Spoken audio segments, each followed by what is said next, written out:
విధేయతకు ప్రేమకు మధ్య గొప్ప సంబంధం ఉంది. ఒక వ్యక్తిని నీవు నిజంగా ప్రేమిస్తున్నావంటే ఆ వ్యక్తికి నీవు ఖచ్చితంగా విధేయత చూపుతావు.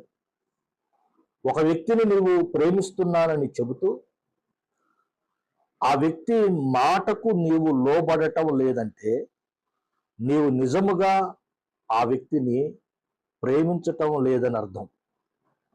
నీ ప్రేమ నిజమైనది కాదు అని అర్థం. నీ ప్రేమలో లోపం ఉన్నది అని అర్థం. ప్రభువైన యేసుక్రీస్తు అన్నాడు, నా ఆజ్ఞలను అంగీకరించి వాటిని గైకొను వాడే నన్ను ప్రేమించువాడు.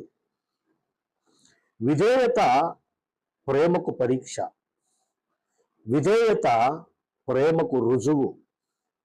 నీలో ఉన్న నిజమైన ప్రేమను నీ విధేయత చూపిస్తుంది. నీలో ఉన్న నిజమైన ప్రేమకు నీ విధేయతే రుజువు.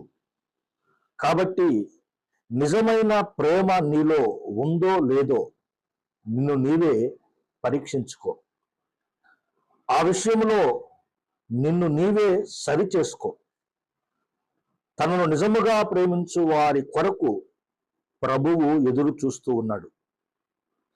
తనను ప్రేమించు వారి కొరకు ఆయన సమస్తమును సమకూర్చి జరిగిస్తాడు. హల్లెలూయా.